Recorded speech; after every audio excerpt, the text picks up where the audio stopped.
Hey everybody, welcome back to part 2 of my class and faction overview of Warhammer Return to Reckoning. Um, quick apology, real quick. Not going to be as much crazy editing as there was in the first one. I spent way too much time on it. This one's going to be a lot shorter, a lot more precise. So if you enjoy this style of content more than the heavy editing, just let me know in the description below. If you want to catch me live, hit me up on Twitch. All that information and self promo is going to be in the description. So without further ado, let's jump into this. Okay. So, as mentioned in my first video, there are differences in both the factions, but the mirrors themselves are going to be roughly the same. With the Order character, starting with the Dwarf, we have the Rune Priest. The Rune Priest is able to dish out a minor bit of damage, not too much, but they have really strong healing. They're one of the best healers that you can pick up early on the Order side.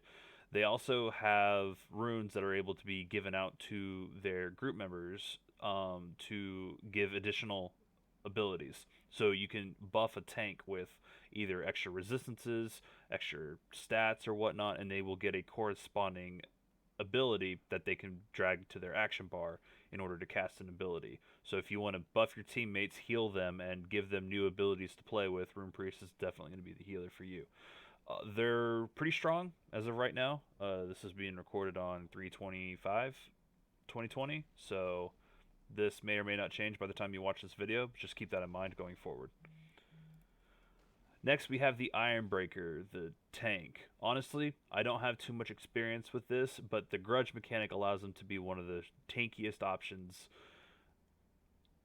in the game. They can take a lot of damage. If you want a just pure, I'm never going to die tank with the right gear, right setup, and right talent choices with the renown um, selections, you can definitely become one of the stronger options for tanking. As with all tanks, you have a special mechanic for guard, which allows you to pick an enemy. I'm sorry, pick a ally and put a guard on them. And so when they get attacked, there is a chance that you will be able to block or parry one of the attacks that was meant for your party member instead. However, as far as damage wise goes, Ironbreaker falls kind of on the lower end of damage as of the recording of this video. So again, it may change, but as far as I can tell right now, Ironbreakers are in a very good spot if you want to be able to displace your enemies, guard your allies, and honestly just take a lot of damage. All right, next up we've got the Slayer. The Slayer is the melee DPS of Order that is meant to just go in, kick the shit out of people, and honestly rip the spines out of their still breathing body.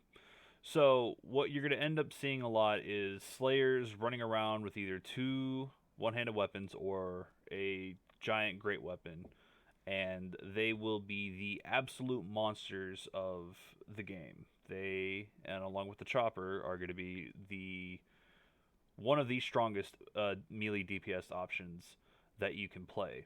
Their mechanic is Enrage, where if they get hit or if they're attacking an enemy, they start building up rage and they start doing more and more damage until about the very end, which I think is called Furious, where they get a massive damage bonus to all of their abilities, but they also take increased damage. I think it's 50% reduction in armor and resistances, which is kind of massive, but that's why you have a tank with guard thrown on you to help kind of lighten the load. You're also able to discharge the rage that you have, so you can, shore up your defenses again, but you exhaust all that damage bonus that you get. It's a risk reward playstyle. It rewards people who like to go in and be really really aggressive, but also those who want to be a little bit more tactical in what abilities they need to be using at what time. They are one of the better AoEs. You're going to see them a lot in Realm versus Realm content. At higher levels, they are going to be an AoE god. They're great. Most of them go down the Skaven specialization because of the AoE potential that they have. The Giant Slayer potential, which is the two-handed specialization, is really good for burst damage, but generally overall right now, dual wielding is going to be a better option for just raw damage, especially for AoE fighting. Next, we're moving on to the engineer. Now, the engineers are a unique class in the game where they can summon a turret to attack their enemies, but by standing next to their turret, they actually get a damage bonus and other smaller bonuses based off of what type of turret they have out. So there's a gun turret, there's a mortar turret, and there's a flamethrower turret that all give varying degrees of buffs, but they will all give a up to 40% damage increase in just raw DPS output. So if you like to sit in place for a while, fuck you, truck. If you like to sit in place for a while and destroy your enemy, you can definitely do that. You will be a very strong DPS solution.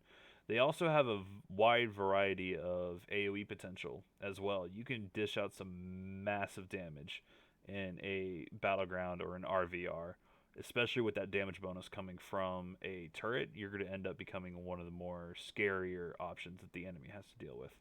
Next up, we have the humans, or the Empire, as they're known here.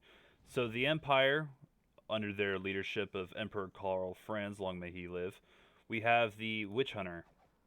The Witch Hunter is the rogue of Order. They have the stealth mechanic, which isn't unlocked until level 10, but the Witch Hunter, unlike its melee counterpart, has item enchantments or item enhancements, kind of like poisons, but they only affect when you use your combo extinguishers. So you build up your combo points like you would, like most rogues who would play World of Warcraft. You build up your combo points and then you spend them. And when you spend them, the Witch Hunter has the ability to influence those executions to do another thing on top of it. So their base enchantment allows them to do more damage. The next one does healing reduction and whatnot, which is incredibly strong, especially in a game that's reliant on healers. This is a very strong option compared to the Witch Elf.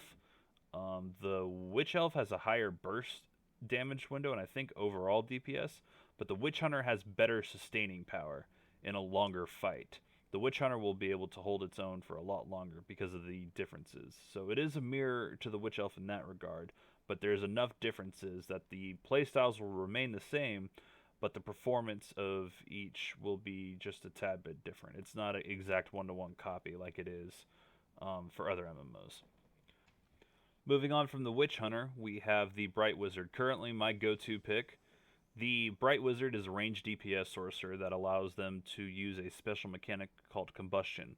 Essentially, when you use your abilities, you gain Combustion, which gives you increased crit chance and increased crit damage to up to 100% crit damage at max in between the 90 and 100% gauge on your Combustion, and 35% extra crit chance. Now that sounds like a lot, and it's crazy, but there comes with a cost. At each interval of combustion at different tiers, there's a chance that all of your combustion generating abilities will cause you to explode, dealing a little bit of damage. That little bit of damage can rack up very, very quickly, especially if you throw out 4 or 5 instant cast abilities that all just unluckily have a chance to proc on you at the same time. I have dropped myself to half of my HP because of the unluckiness of the explosion mechanic that is provided by Combustion. It is one of the best, if not, in my personal opinion, the best ranged AoE you can dish out in the game. There's a lot of dots. It's super stacked early on, and I'm trying not to throw my bias at it, but I genuinely think that the Bright Wizard is given way too many abilities way too early on. By the time I'm level 20, I have 2 buffs that I'm able to throw out to my team members. I have, I think, 3 dots. Yeah, I have 3 dots. I've got a hard-hitting fireball, which is magnified by the combustion ability. Overall, Bright Wizard is just really, really strong right now. It is kind of advanced a little bit, just a little bit, especially when you have to deal with the combustion mechanics. But keep that in mind. If you like playing a ranged sorcerer or a fire mage in other games, you're going to want to play the Bright Wizard. Moving on from my fanboy, We have the Warrior Priest, which is kind of like a Ret Paladin, Ret or Holy Paladin from World of Warcraft. And if you've played World of Warcraft, you're going to see me reference a lot of different classes like that.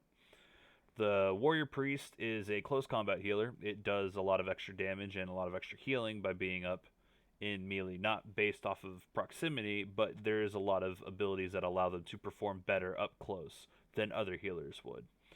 The Righteous Fury builds up, and they're able to dish out that Righteous Fury to use additional abilities and whatnot. The Warrior Priests currently have a really high damage pool, especially at the lower level tiers, and respectable damage at higher tiers. The healing that a Warrior Priest provides is almost unmatched for the Order side. I think it is. A lot of people will say Warrior Priest heals more. I'm honestly, in my opinion, I think they're tied with the Runebreaker in terms of raw healing.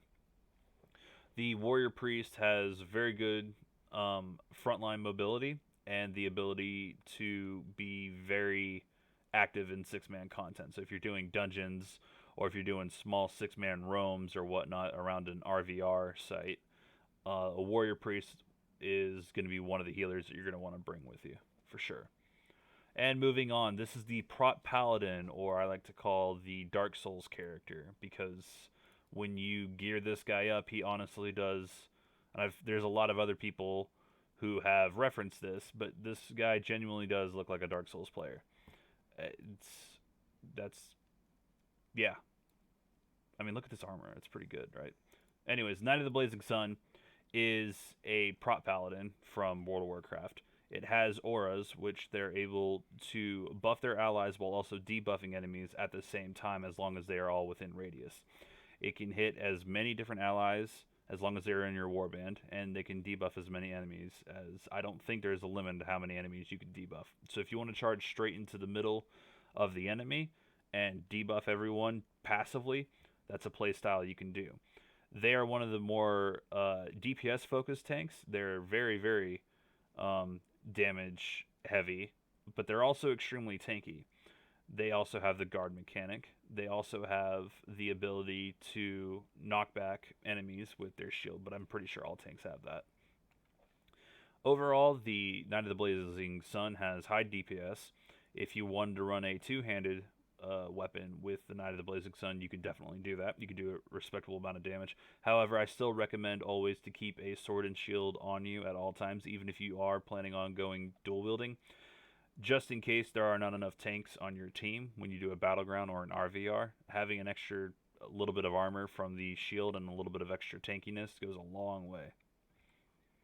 Plus, you're able to use abilities that are only able to be used on a shield, like a 10% extra block chance. And moving on from the humans, last but not least is the High Elves. Now, the High Elves have the Archmage, which is a DPS healer, so to speak. So they get extra buffs by being able to do damage and heal all at the same time. They are able to weave in their offensive and defensive magics together in order to have a little bit more oomph behind them.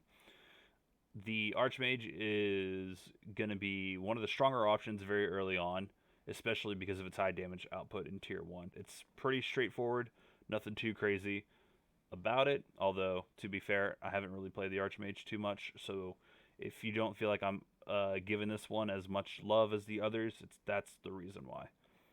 Moving on, we have the Swordmaster. Now, the Swordmaster has a mechanic where they're allowed to enchant their weapons with different blade dances, so to speak. Swordmasters are tanks. They use a great weapon, so you would think initially that they would have a massive amount of damage as being a tank. They don't have as much damage as some of the other tank options. However, the damage is there, and it's respectable to the degree that the weapon enchants have to be used properly. If the weapon enchants aren't used properly at the right time, Swordmaster kind of dips down a little bit. However, it still provides that all-powerful guard ability, which is what everyone wants to be putting on their slayers. They want to be putting on their, witch hunters and whatnot. They want to put them on their melee so they could stay in the fight a little bit longer. The Swordmaster does, however, an advantage over the other tanks is the ability to self-heal. They have a blade dance that allows them to self-heal very, very well. There was a match yesterday where the blade masters, I think two of them, both had like 40 to 50,000 healing. It was a lot of extra healing just to them by themselves. And let me tell you, they were not easy to kill. They were running into the middle of enemies, and with maybe just one healer on them, they were holding off like 7 or 8 dudes. Now, they could have been really geared. That data might be skewed. I'm not 100% sure. But if you want to be a more DPS-oriented tank, I would recommend picking up the Swordmaster. They have the playstyle to support it. They're not overly crazy, but they are not bad at all. They are quite one of the more balanced characters of Order. Next, we have the Shadow Warrior. You may have heard memes about the Shadow Warrior being absolutely horrible and whatnot. I will say that their damage for range is not as good as their melee counterpart, and in all honesty, there are better melee options to pick for the Shadow Warrior. However, a lot of people are just looking at the raw numbers and they're not looking at the situational advantages of having a Shadow Warrior. Shadow Warriors have the longest range abilities in the game. They can shoot from an extremely far distance. Their mechanics, strategic maneuvers, allows them to stance, kind of like a warrior would have to in Classic, where you would stand in one stance and then switch over to another for various situations. With that on top of their long range, they are a decent pick in RVR still if you need to defend a keep or attack opponents that are on top of walls or whatnot. The damage is not there for range. That's just a fact. Their melee, however, is, it's respectable for melee DPS. You can kit out and build a Shadow Warrior for melee DPS and go down the melee specialization tree in order to provide another melee option if that is what you want to do. If you did want to try to play the range side of Shadow Warrior, I would just recommend stacking as much crit as you possibly can and start pelting enemies from a distance and stack your ballistic power. You won't see damage numbers pop up for Shadow Warrior overall compared to the other classes until you start getting better and better gear. They are very gear dependent, and I'm not sure if there's going to be a touch-up for Shadow Warrior in the near future or whatnot.